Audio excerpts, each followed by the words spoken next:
Ladies and gentlemen, good evening. Welcome to Wednesday Night Live. Guys, it's been a moment, hasn't it? And I'm not in the best of condition this evening. However, I thought, given the amount of time, I better push myself, and I have. But please, no comments about the state of me. Uh, let's just say I was having a few drinks with the wife in London yesterday, and I'm feeling it worse for wear, to say the very least. So there we go. But there is a hell of a lot to catch up on. Obviously, I haven't been live with you guys since I've been not live on here anyway. Live next to some mud ponds, I think the last time, wasn't it? So pretty cool. If you got any questions about all that, feel free. Yeah, other than that, usual performance. Any koi keeping related questions you've got, I am more than happy to get working through. So I'll tell you what, I'm not even going to bother running that intro tonight because I can't find it, and we don't end up doing half of that show anyway. So there we have it. I hope everything's all well for you lots. Can't weather's interesting at the moment, isn't it? A bit dry. I've just been getting sprinklers on lawns because they look absolutely shocking. And yes, I'm at that age now where my grass is becoming a quite a big one in life. Crazy. So yes, like I say, get me some questions in, and please no comments about the state of me. I've had to drag my ass off the off the settee for this one. Crazy. Not even been to see fish today. That's how bad it's been. I've have to leave the lads to it. So there we go. But yeah, what is it? I've been back just under a week. It's going to be a week tomorrow that I actually got back from the trip, and oh my god, what a trip it was. Honestly, still pinching myself to be honest at all that, because it's just been just wow, absolute wow to get the results of it all that I got. It's mind-blowing. It went as well as it could possibly go. And interestingly, Makoto's been in touch, dropped me a message yesterday just to say, actually, can we possibly move the schedule forward for the next trip, because the babies are growing really, really well. We might be able to get away with that selection a week earlier, which was incredibly good to hear, because that's still, I'm still a bit of an anxious mess really on it all, because I just know I've seen it all. I can see what happens. Everything out there can just turn very, very quickly, because I mean, just the nature of the climate out there can turn like that and alter things drastically. So yeah, very nice to hear. And obviously, as I left, you guys haven't seen the video yet, and I couldn't film it because there's still 2 more parts to drop. Staff holidays and everything's been a nightmare past few weeks, but we're getting there with that anyway.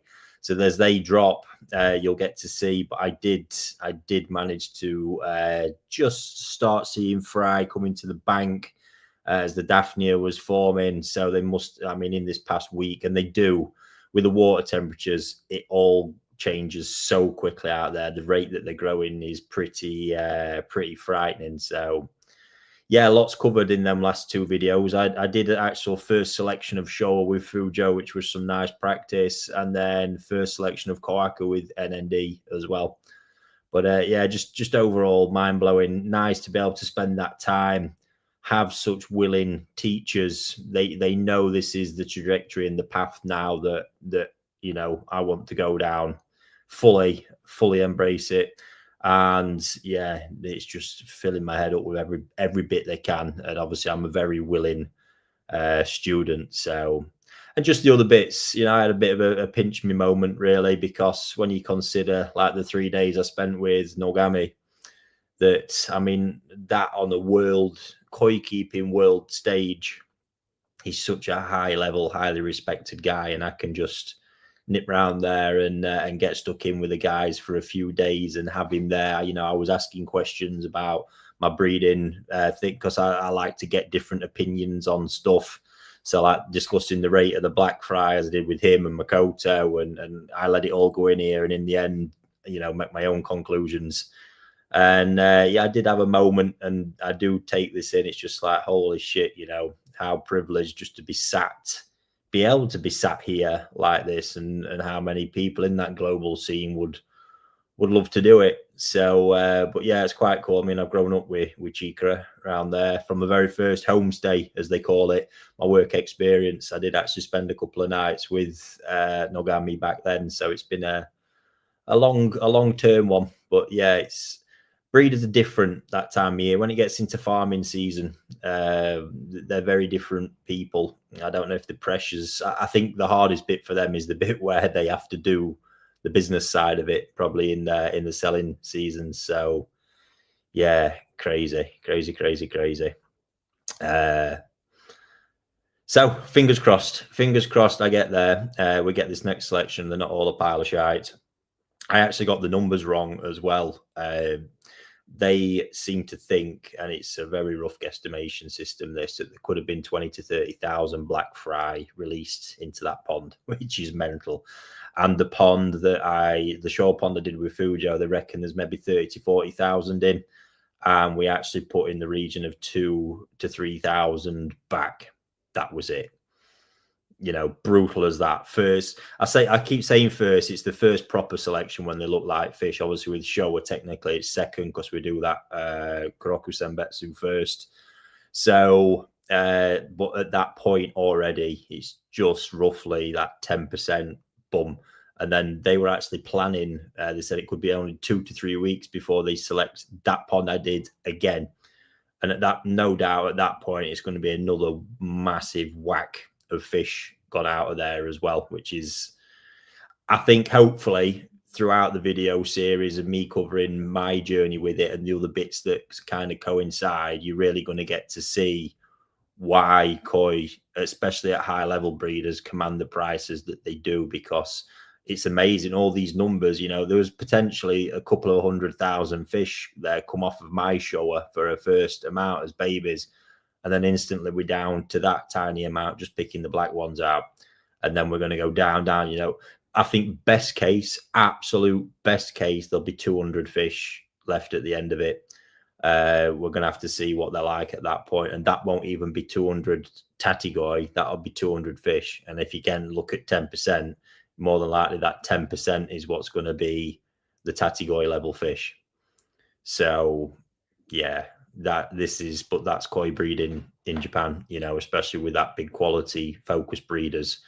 And it was interesting because you'll see on the video, I was listening to KB and Fujo chat before the selection, and the first thing Fujo asked him was, how strict are we going to be? Because it's actually quite fascinating how loose all the selection criteria can change due to so many different things, not just quality of fish. It can be Hiotsori. This is going to shock you, and I think I've told this story to people before. You know, Hiotsori weren't particularly being kept at NND this time because it's just not on their agenda. But the big thing I did get, because it's stuff I'm looking into, is the scarcity of this resources, especially the natural resource when it comes to mud ponds, and mainly because in that region of how protected the rice is through food security, and the fact on top of that Niigata is one of the most famous regions for rice that there is as well. So yeah, awesome, and I'm glad, and I hope you really did enjoy following that along. I tried to just capture as much as I could along the way, because again, just understanding that obviously I guess many of you guys would love to be able to stand next to them mud ponds, but it's just not practical in so many ways. So I felt a bit of an obligation to share it almost. So I hope you did enjoy it. Right, I suppose let me have a look at a few questions, guys. Feel free to get firing them in. I will work through in order for as long as I can. My eyes are feeling mighty heavy again. Had some nice and interesting cocktails yesterday, though, I will say. Just so much choice down there compared to up here where we are. It's crazy. and actually got back. So I got back late Thursday night and then straight in on Friday, because Saturday we had our open sale event, which was a huge success. Thank you for everyone who turned up for that. And then our Tucano Sankey Grow Out Part 2 of that event as well, which was also fantastic. So nice to see them fishing the vats. And I think everyone was super impressed with how they'd done in that short space of time, because they have been unhinged this year. They really, really have. Oh no, not sounding good. Sad face there. Do you want to enlighten us on the problems with that one, buddy?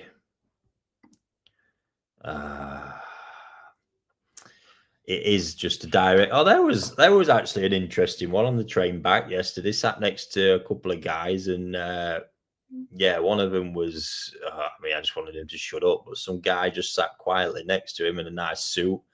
And when I got talking to him, it happened to be John Beresford. He used to play for Newcastle back in the day when Man United were absolutely on fire. But what a nice bloke. Had some amazing stories to share. That was quite cool. Mickey Edge just shared that fish fry are growing well, almost ahead of schedule at the moment. And is that because of the weather, or is that because of genetics? Who knows? Who knows? Hi, Ricky. How do you recognize mucus on your fish or the excess of it? Terence, so what happens is when mucus is unhealthy, it will go thick. And when it goes thick, it goes more of an opaque kind of white. So you'll see it, forming in areas on the head, or maybe over sumi or something like that that'll highlight it. That's exactly what happens when it's excessive. Generally, it's not necessarily that it's just thick. Healthy mucus will be thick, but it'll be shiny and it will be transparent. And that's what actually forms skin luster. So a big part of that magic is keeping skin luster, or to get high quality skin luster is to get the mucus super healthy. When it's not, it thickens and it becomes more opaque. And that's when you see it forming as like that white snot that you get to see on them. That's the one, Terry. I don't know what my camera keeps doing cutting out. Hi, Susan. Hope you're well. James Clark Koi, even at a trickling, what would you do? 1,000-gallon pond. Cheers, James. Presume you're talking about water changes there, James. Really, I mean, all we tend to do with ours, other than on the drum filter ponds, is just top up from maintenance that's done on a regular basis. That's much to do with the way I like to keep fish. That's not going to be the best way to keep your water looking sparkling, because you will get more organics form. But I believe the way that I run these and letting the filter naturally, the ecosystem, if you like, be as uninterfered with as possible, is a big reason why we get the skin luster level that I do on a lot of the fish. So yeah, I just go with topping up the Nexus ponds outside with that. I think naturally it tends to. So if a Nexus is a lot dirty, you might find you flush it a couple more times, which will mean a bit more water gone in. So yeah, I don't have any hard and fast rules on that one. Super butter, yeah. Let me just check, because I did, when Nagami absolutely schooled me as I was unprepared for his question, I did message Hiroshi, and he just says butter. Butter was the line for that one, and crossed with a Momotaro shower. So if you've not seen the video with my fry, there was a very high, a lot of the red ones, so a low yield of black fry, and we're looking for that to be higher, a lot higher than it was. Now, as soon as I started investigating, not necessarily that, I'd learned this bit of information when, like I say, Nogami put me on the spot and schooled me, that the bloodline, so the parent fish name that my fish came from was Black Lisa, but the bloodline behind that was Dainichi Toyota Butter, which is a line that's exclusive to Dainichi Toyota. I don't know the sheer depth of heritage of that one yet. I will get stuck into that. But that was also then a pairing of that with, as they call it, Okayama Showa, which is Momotaro Showa, and then a male, the male that was used. So this was all in the creation of Black Lisa as a parent fish. A male was a descendant of Mona Lisa. So the bit I took from that, getting into it straight away, is the Momotaro Showa bit, because the Momotaro Mako Showa, which is renowned for its size, growth, and particularly its beni quality, was created through Momotaro crossing Mako Kohaku into their Showa. And this is why bloodlines are important, because it can help us understand things like the fry rate and stuff, because you'll have stuff from decades back that might pull its way through as characteristics and traits. So that I just instantly kind of thought there, all right, there's a lot of red ones here. Big, bold characteristic of my female parent is the beni, and it's got quite a heavy beni pattern as well. And now it makes sense with the body and the extreme growth that it's had, given those Momotaro genetics in there as well. It's very much Dainichi Sumi on the fish, but then them other bits I can see where that's coming from. So yeah, that was the thoughts on that in the end. So yeah, I'm glad Nogami did make me feel like a little schoolboy. Absolutely brilliant.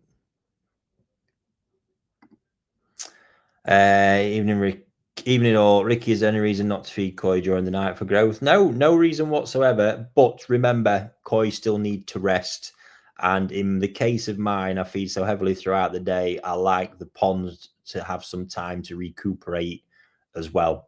And you will obviously interrupt that rest more and more if you've got a feeder firing off. So that's why I personally choose not to do it. You could carry on doing it if you wanted to. But that's the reason that I don't.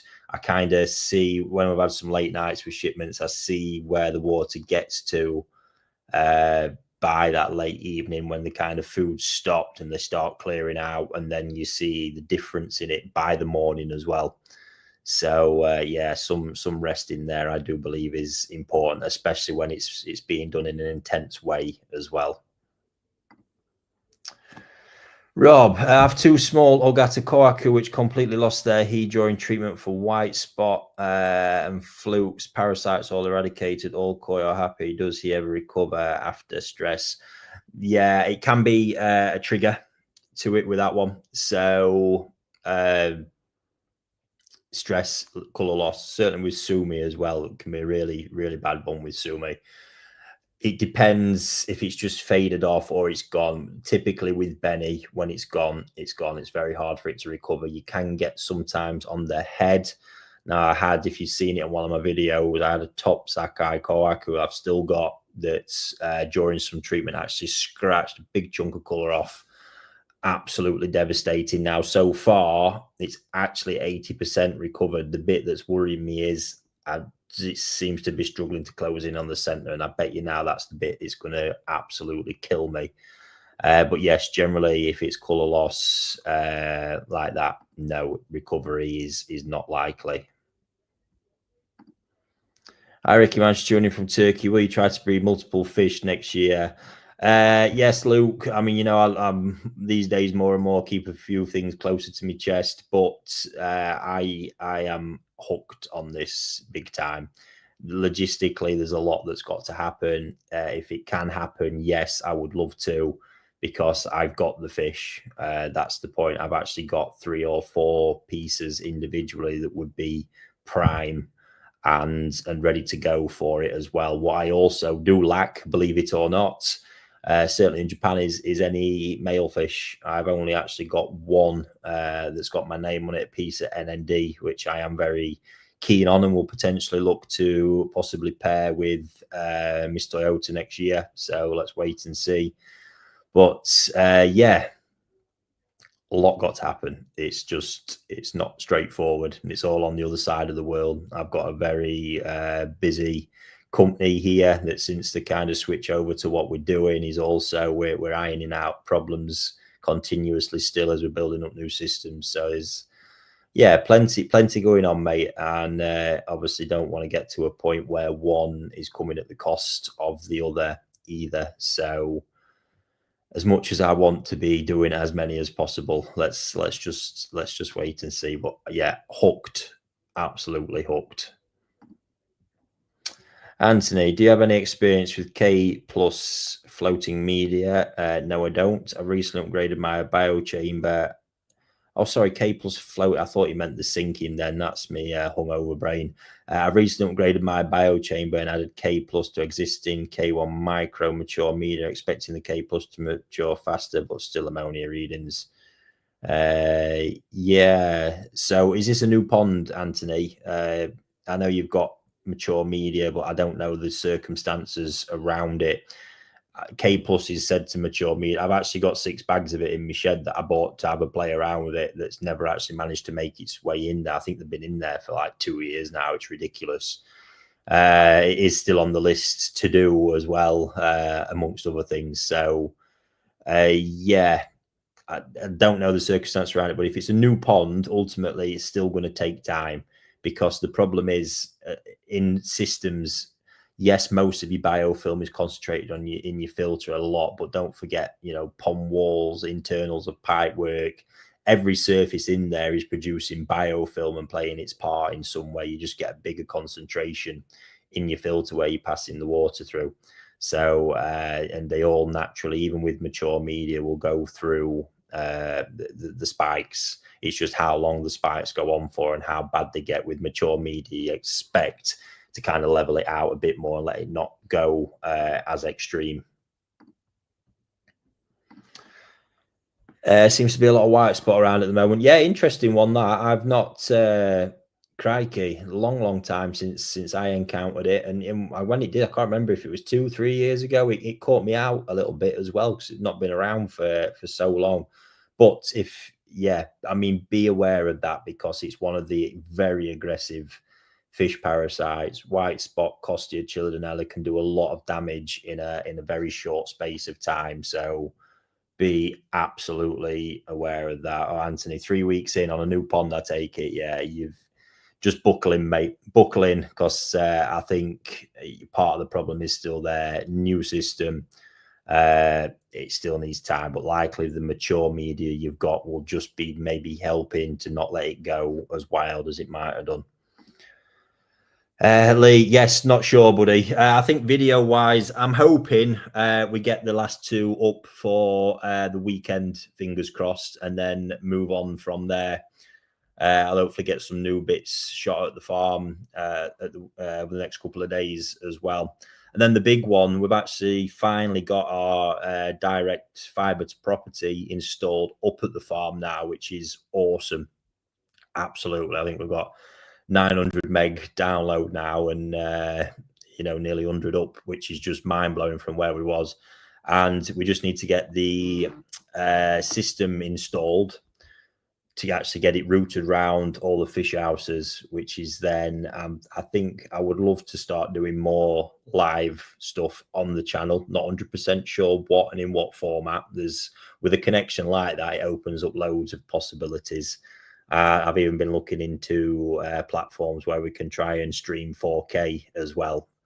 So let's see where that one heads. If there is anything particular, you can have some input, something you'd like to see, go for it. I'm pretty much game for giving most things a shot, especially if it provides benefit to you guys. So yeah, feel free to let me know. Evening, with your understanding of the blacklisted bloodline, what will this make you look for in your to male selection? Yeah, I think one of the big things I'm going to look for, so it's understanding the males. I wouldn't say I think a really pure shower line. Now, when I say that, that's not to say NNDs is not a really pure shower line, but I'm talking going right back to a core Dainichi or maybe Issa. I'm not too sure. I really like the look of what Nogami's doing, and having seen the parent fish he was using, he was actually using 2 Dainichi Toyota males as his most prominent ones in Showa. I've said it many a times, he is highly respected amongst the breeder community for the bloodlines that Hiroshi's got over there. So I think it's going to be big, bold sumi characteristics. Now, when I say that, I'm not talking like a super dark black fish. I'm talking big, bold subo sumi, maybe a really stripped back kindai that's all about these big, heavy blocks of sumi of real depth and shine to it. So, but your problems there come. I could find that fish and it could be useless as a breeding fish next year. I've just had that set successfully, get a decent amount of fish out of it. So this is now all these interesting battles moving forward. So let's wait and see. But that's what I've got in my mind. And then it's just finding that fish as well. So if it's a fish I want to use for next year, I could get away with a Nisai, but looking at what they're all doing, it's going to have to be a bigger fish. So Sansai, and going around looking for that kind of quality of a Sansai male at the farms I'm talking about, them guys are going to be well onto that. And yeah, I think I might see a few elevated prices as well, let's say, but who knows. Mike, how you doing, pal? Hi, Ricky. Used clay for the first time a few weeks ago. Interested to know your thoughts. Would you be using color food with it, as the info packet says? Yeah, no, I think your more vibrant colors bit is coming from what it can do to the luster and the shine, ultimately probably making the fish look brighter, but not actually enhancing the color. So if you want to enhance the color, you still need to use a color food in conjunction with it. Clay is going to target something completely different altogether. But yeah, thoughts. I actually, I do like clay. I'm not a religious user. It tends, this time of year when the sun gets up, it kind of prompts me a bit more to get a bit of turbidity in the water because of the lack of shading that's in there. But it is, clay does no harm. There's only benefits really to come from using it. And to be honest, I've got a load of Bacta Plus in the shed, and I was just the other day thinking I'm going to get that pulled out and actually start getting a bit more religious with it to see what benefit I can draw from it. So stay tuned for that. I'll drop that in a journal video if I eventually get around to it. Yeah, still time, Anthony. Honestly, mate, there's just time. The big thing, if you've got them conditions like that, is to not kind of stand off too much. Don't go crazy with the food, but do keep feeding. That's going to be really important. Do keep dropping a bit in there because you want the pond to adapt to where you're at, and obviously keep feeding the filter with that ammonia coming through. Because if you drop off too quick, what you can tend to do is you'll very quickly get back into a scenario where the minute you go up a little bit in the feed again or hit it back, you can get that spike back. So tough one. Ricky, to buy fish, I generally sell the odd fish. Where do people sell or move fish on these days? You can't use eBay or Facebook anymore. What people doing? Yeah, I think it's moving more. And this is a genuine problem. It's a problem I would actually like because I've had ideas for it, but it's a tough one. It's a tough one for me to get involved in because of what can potentially go wrong with it all, and not really wanting it attached to me, to be honest. But it seems to be that private groups, I think there is one on Telegram, especially. So it's going to be on platforms like Telegram, WhatsApp, things like that, where people have got stuff set up. And I would encourage you guys within the community to come together and look at stuff like this. Ultimately, I think you've probably seen it now in my Telegram group. Just needs a little bit of moderation, some input, and just setting out the ground rules and maintaining that. So long as them rules are maintained consistently, you can keep a very, very nice group together. But I think it's going to be from within the community where this stuff is going to have to come. It's just very difficult territory to get involved in from even from my side of the fence, because you look at traceability and everything that we do to ensure the safety of the fish when you get them. So it's very hard in ponds where, unless I, for instance, know it's somebody who set up, only ever had my fish, I can see that, validate and prove it. It's very hard to get the full history and traceability of all that stuff moving forward. So yeah, that'd be my message to you guys. I'd encourage anybody out there to step up, use one of those platforms, WhatsApp, Telegram, to kind of get something like that going. I did set a marketplace up on our Telegram group. There is a link to the description on it, but I won't allow livestock sales on it again for those reasons. It's a group that carries my name, and unfortunately I don't want to carry any liability for what comes from that, and that's just being very honest. But yeah, I think community based, yeah, you guys can get it done, and I can't see why you can't help each other in that respect, because there's people on these platforms on a daily basis, so the audience is there. You just got to kind of route them your way, and word does spread quickly. It doesn't take many, and before you know it, it'll be full and a great resource to use, hopefully. And I guess I don't truly know what's out there already. There might be plenty of bangers that probably just need a bit more promotion. Another question: do you know much about Danichi GX1 lineage? No, Luke, I don't, to be honest, pal. I think now it's going to be something I get tuned into more and more and more, but it's not one that's come up much from Danichi. So no, can't help you with that one, mate. Sorry.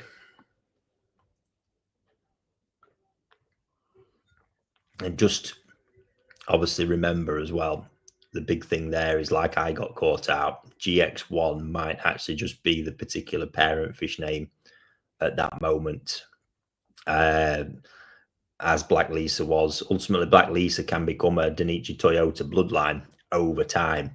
It's just what it was. Nogami wanted to go them steps deeper into it, and fair play, you know, that will be that teaching as a Dainichi Obi Kai. I'm sure that was absolutely drummed into him with all that stuff, and I absolutely loved to see it. 1,000-gallon pond, 2 big blues, new carbon and chlorine still getting through, even at a trickle in. Wow. What carbon have you got, James? That could potentially be your problem between the activated bone char and catalytic, isn't it? So yeah, that I'm guessing might be where your problem sits, depending on how bad. But I presume you're getting chlorine reduction, or is it still getting through at the exact same levels? It also does just point out there are some shit grades of carbon out there. It's not something you necessarily want to be going out for and just paying the absolute lowest price, because some of it is just like black dust. Ricky-san, have you brought any fish over from Japan they wished you had kept in Japan for breeding? Or was your lady the first? No, it's never been. Would I say I've got fish over here? I could do it with you. There's a few. Not that she's one of the special ones. And not that that you wished, you had kept in Japan for breeding. Yeah, no, I think the most special pieces, many which, you know, I bought with it in mind that I would possibly do something in future, and knowing that doing it the way I've done it can take a few years to get to that point. So they are still there.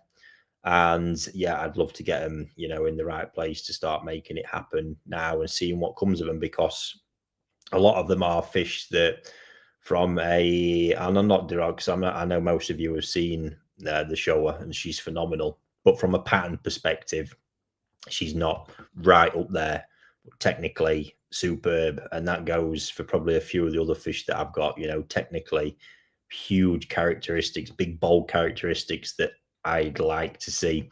And this is the whole point of this from now on, you know, ultimately it's me having a picture in my head of what I would like my show or offspring to look like, what characteristics I want them to have.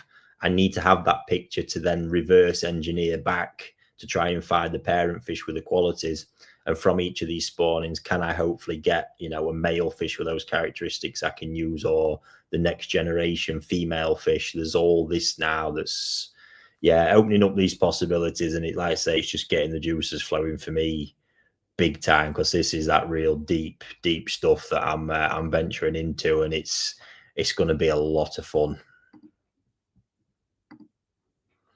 Hi Ricky, considering buying a Baki shower, or should I make Make moving bed larger. Which one would give the biggest bang for your money? Interesting. I suppose I would say, how big is your fluid bed now? If it's a decent size, personally, I'd go for the backy and have the combination of the two, because I think that's where your benefits really lie. When you can get both combined, you get the benefits massively of what both bring. So that would be my gut reaction to that one. Oh no, Susan, that's not good. I think I don't know what you've done so far. You might need to start looking a bit deeper. Is there something in the system that's possibly, waste that's not clearing, that's decaying? Did you get it all tested last time? Did you make sure it was fully cleared up? And then go through a period before you start maybe introducing any new fish that can kick it all off again? I think maybe a deeper look at that one, Susan, because it shouldn't be coming back like that. I clean my nexus. Generally, the minimum would be once a week. However, one of those ponds is actually, the temperature's right up on it at the minute. I've got a feeder in, so it's likely getting done 2 to 3 times at the moment, just to stop the mass buildup of waste. Because ultimately, if I just leave it the week, all that happens is you have to cycle it 2 or 3 times to truly get it all purged out. So for me, just spread it so you're not doing that big hit of water all at the same time as well. So yeah, ultimately it will depend on how you're feeding and the waste load. Oh, how are they getting on? I tell you what, they're fucking wild, and I love it. Absolutely love it. I've just, it's when you get, and I think more and more people are starting to notice this now, when you get the fish that truly come from proper quality bloodlines with big genetics and true growth potential, you just see how effortless it is for them to grow, regardless of the conditions. Nothing seems to stop them. And that's just what's happening here. I mean, I had a quick checkup the other day because the pond had a bit of a wobble while I was away. I'm not sure what happened. So they had a few days off the food. So as I've got back, I've got them back on, and I had a quick scoop to get a measure up, and I've got a couple touching 40 centimeters in there now. Issue is, again, is the 55 fish now of that size. I would say minimum 35, getting on for 40. That's in 1,200 gallons of water. It's getting harder and harder to manage, especially given I've just had water temperatures at 30 degrees when we had this heat wave. It does get a bit fun and a bit lively. But yeah, just crazy. The problem I have got with it right now is I don't want to let any more of those go at this point. But I've not got a big pond to move them to, and there's no way I'm going to carry all them through on there. So I'm going to be really forced into doing something I don't want to do very soon, I think, which is going to frustrate the hell out of me. But great fun nonetheless. But unless I can evict something from my bigger greenhouse, yeah, I'd say I'm going to be backed in with that one. Any update on the lamp to replace sunlight thingy? So yeah, few bits that I did some testing with customers on some stuff, but I'm not there. I think a lot of the problem coming with this seemingly is the size of the surface area. And one guy was having a play around, he's actually scrapped it and gone to the huge extent of putting lamps, skylights in now, huge ones. So more to be done. It's really not easy, and it's just different worlds. There's a lot to consider, not least where it has to sit on the water surface, because not forgetting, a lot of these only have a lot of these lights only have a certain amount of penetration. Certainly when looking at it from the plant world, which is where a lot of this, the requirements are very similar. They're only getting so much drop. So your problem is, if you're kind of mounting them and you're not mounting them right above the surface like aquarium lights, it's really hard to get the penetration through the water. And then this combined with running costs because of the output of these LEDs to get it all, it's an interesting one. This, it really is, and it's going to take a lot more time, guys. Certainly, just as as I am, there's no way I'll come out and start saying do this unless I know it's absolutely solid, or there's a product that's absolutely solid on it. So yes, time will tell. Sorry, what did I miss there? Oh yeah, that's it. So also after 60 cm, do SF grow slower but more steady compared to other? Mine didn't grow that much, but steady like 1 cm every 2 months. But body volume doesn't go bonkers. It might just be your individual fish. Let's not forget, just because it's a sockeye fish, it's not guaranteed to grow to a meter. Just because the lineage has the potential, there is the limitation of the fish itself. So no, not the case whatsoever. They are generally unhinged and wild, but it could be with the individual fish in your particular case. Hi Ricky, what age should I reduce protein for my koi? I love that one. They're still tosinizine feeding 8 to 10 times a day.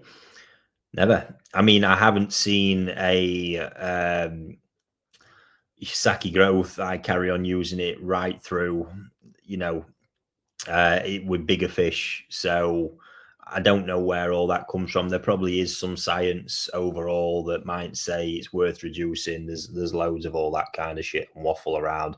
I think practical applications of all this stuff is when it comes to summer, get your protein in, get the fat into them. You need that with the high water temperatures in order to get the muscle development, the body development, and the volume. So I certainly don't change. My biggest fish are still on growth this time of year. And having been in Japan, seeing that it seems to be quite a few of the guys are using an Hikari food that's in a very plain bag, breeder's one, but I got some AI onto it for the translation, and it would seemingly be a growth food, and that was being fed at NND, even where they're doing the concrete pond raising to the absolute biggest fish in there. So yeah, no change for me in that respect. You carry on a growth diet if you've got conditions and you're going for growth. Oh no, back on the Anthony one. Sorry, Ricky, existing pond in short, perfect temperature and KH, K plus media actually started rolling within 24 hours, but I expected the spread from existing mature media to the K. Yeah, no, they won't get the spread, Anthony. The biofilm physically needs to develop on that new media, mate, which will still take time.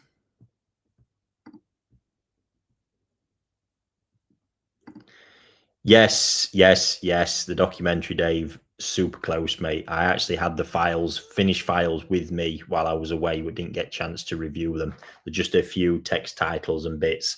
So expect to see the trailer for that one very soon, so we can get it finished. But I think it's going to be a while before I commit into one of them again, because it's absolutely crazy. I will get on that one, but I'm going to quickly pass on that. Mark, if you've been on the channel, mate, you will see I'm Saki Hikari all the way, and I've seen nothing in anything else to convince me of it being worth a change. And that's not just recently, that's been over 20 odd years of that as well. I just don't believe, when I analyze this stuff, because it's not just, you think of Hikari, the biggest koi food manufacturer that there is, over 100, it might be 130 years now, and Saki Hikari is their flagship product. I've described it as it's the what's the word, the Bugatti to the VW group. It's look what we can do, and that was that. And I've no doubt that many of the greatest minds of people, and not only that, the greatest testing ground, all there that they've got access to. And that was their defining product. And I just can't see that anybody can. I think it's going to be a long time before anybody comes up with something better. Still, truly, truly special product. And for me, it's just balancing up. If I'm going to try something new, someone's got to impress me enough in the first place and convince me that it's actually going to be good enough and that I'm not going to lose out, because that truly does bother me. I could look at doing it for the sake of you guys, but I've got to use my gut experience to go, well, if I do that, am I potentially going to lose out on the yield of that pond over whatever time period that I do it? And it's not just looking at growth and weight, it's color development and all the rest of it. And my philosophies of looking at foods, I've said it many a times, I Choice of pellet size is important to me, and availability of it. Really, really important stuff. And then I don't like diets that are all combined into one pellet. I want my balanced food, you know, a more staple diet, my growth diet, my color diet. I want to decide how I'm mixing that up, sinking, floating, whatever it is. I want control of it as a professional in order to get the results out. I want to be able to adapt it how I want to do it, not just some pellet saying, oh, it does it all. I've never bought into that one.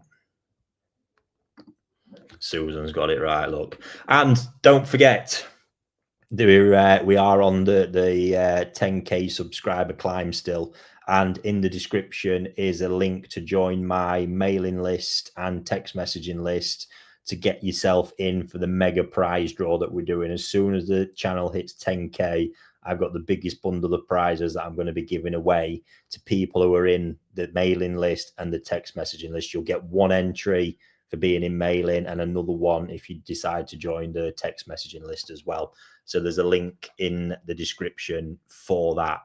And if you're not subscribed to the channel already, hit that button. The quicker you get it there, the quicker we can get the draw done. So it's going to be a cool one. Evening, Ricky. What are the main treatments every koi keeper should have on standby in case of an outbreak? Yeah, so I would say the biggest one, and I am going to do a video on this soon. I think I'm at a point now where I'm gonna delve into it a bit.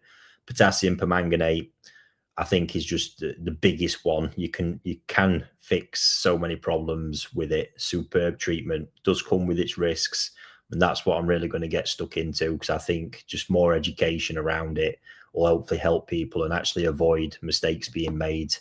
Another one for me, Colombo Alparex is a massive one. If you've got soft water, be careful with it.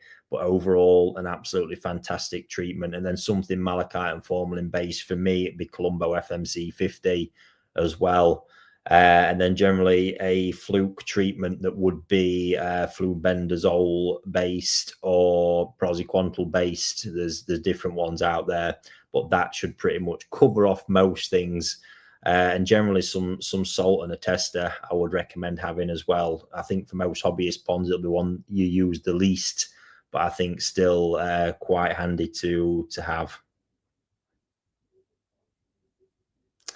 Pan, no, we don't ship to mainland Europe. Even I'd read that twice then and still made the mistake. Let's have a look. Anyone come across koi having a stroke, heart attack, as my near on 60 centimeters, sorry, took a turn for the worse, was mint 1 minute after feeding, had a stroke, now bent up swimming. Yeah, I've seen stuff like that. Simon actually had a fish recently because for a shipment, I forgot to turn the lights on before it went dark. So unfortunately I had to come in and flick them on. And I think it was the next morning, I seen a fish, went off it instantly. And yeah, it gone by the morning. So it can be relatively common, mate, depending on the circumstances.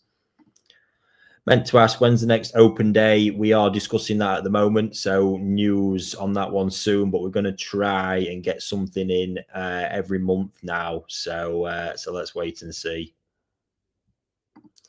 Yeah, I don't think it's going to come round, buddy, unfortunately. So it might be the most humane thing to do. I get that's always a complicated one. Ricky, do you mind if the water in your growing systems is green? If not, is there a limit to how green you're happy with it going? Yeah, I don't mind. The problem is, and I've said this before, green water is fantastic because what you get is a natural kind of, everybody always says how well the fish look when they come up from it. Yes, there's a chance you'll cultivate more spirulina in the water, which is great. But I actually think the biggest benefit is how much light you cut out. That's why the color looks so good, generally when they come up. But it's not easy managing because you are working blind unless you've got absolute confidence on your ability to monitor and observe and understand what's going on with that limited sight. Then it's not actually something that I really highly recommend people doing because it can lead to disaster. Hi Ricky, my Akinisai Kohaku has a red head but the body is orangey. Yeah, that's normal. So typically, eventually, obviously, there's no scales on the head, so we expect that to be a stronger color in a younger fish, and then you expect the body to catch up to that color level over time. Colin, Ricky, you grew my Tucano Sankey from 26 to 33 cm in 10 weeks. My Marido Ginrin Chag picked up on the Tucano selection day has grown from 20 to 24. I don't even think I was growing that one. That's brilliant. During the same period in an unheated pond. Oh, on the selection day. All right, there we go. Oh, that's done well then. Happy days. I think the big thing to point out with the Tucanos is they gained a serious amount of volume in that time as well from where they were. And the change in Benny, just following on from that last bit, was really quite remarkable. It's something I pointed out at the selection day. Yeah, nuts. Just how much it had toned up just from, I say, the change in exposure to light and the way that I was raising them. Really, really stark difference. But well done on the Chag there, Colin, as well, mate. The Marido things really don't hold back. They're wild. Darren just saying there, check your local koi club. There you go. Chance and another potential way of maybe moving some on. Ricky, should I treat for fluke if I only found one gill fluke? Oh, if it's gill flukes, get them medicated without doubt, Susan, because before you know it, they'll be invaded. The problem is you don't with gill flukes, you don't necessarily always pick the full amount up off your skin scrapes or just scrapes around the gills. So absolutely get it medicated. Big boy. It's still swimming around in your dreams, Andy, mate. Let's have a look. With the fry selection, you're only selecting the black ones. What color would Kohaku fry be? And could you not increase your return selecting these two? Yeah, it's not about, I mean, again, this is the thing, right? So yes, ultimately there would have been, if I'd have wanted to, the Kohaku come out with a weirder looking Benny from Showa that doesn't, it looks a bit odd. But there would be Akamuji in there, Benigois that could be kept. However, we look at resource, and this is exactly the point. So there was already 2 ponds set out, but as soon as we knew the numbers were low, Makoto claimed one back straight away, which is fair play. They're his ponds. But had I had to, would I wanted to pay for this? These are the decisions it gets to. Would I wanted to pay to raise a pond full of Benigoi? Or would I have rather had that pond and the opportunity to say go and try and breed some proper Kohaku to release into there? Say they were my 2 ponds and what I had. These are ultimately the decisions and the limiting factors. So that's getting more into the mindset of a breeder. If ponds were unlimited, then maybe decisions would be completely different. But in this case, I'm only caring about Showa, and returns ultimately come from raising the right quality, and that's where the focus is going to be for me. Any advice on my pond? Can't seem to get the water from green to clear. I've changed the UV bulb and it's not helping. 3.5K pond. I presume we're talking gallons there with that one. 40 watt UV flow, 20K turn down 70. Ew, that's interesting. Because that was just, you said that then, because if we're talking 3,500 K, I think that's around an 20,000 litre, about 16 to 18,000 litre, I think. Let me have a look there, because I felt like I was chatting shit then. So on the basis we're talking gallons here. Yeah, 16,000 litres. I weren't chatting that much shit. So wow. So I'd be looking kind of 8,000 litres, which you are going to be well within that. So that is interesting. Silly question. Have you checked that the UV is lighting up? That does catch some people out. Other than that, I can't see where it flows. Let me have a look. I've changed the UV bulb. Have you fully serviced the unit? So have you had the quartz sleeve out and checked that that's actually clear, because they can algae up, and then ultimately you've got a bulb trying to shine through a layer of algae. get to it as well, which is bonkers. So yeah, not much more I can give you on that one. Check it's lighting up. Your flow seems spot on. UVs generally, I always used to quote them at 10 watts per 1,000 gallons. So you're not too bad on that one. Where that might struggle is if you are in intense direct sunlight. That might be where you come a little bit unstuck with that one.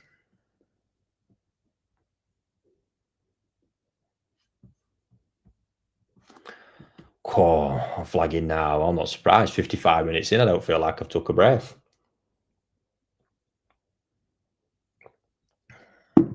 Oh, crikey. I tell you what, guys. I can see how much more sat there. I've not got the life in me to tackle all that.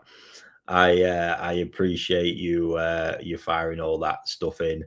So yeah, you'll have to join next week and hopefully fire it all in again. I'm going to go and scavenge for some food and go from there. But yes, like I say, thanks to everyone who has joined in this evening. Wow, it's a crazy amount of questions. Appreciate that, guys.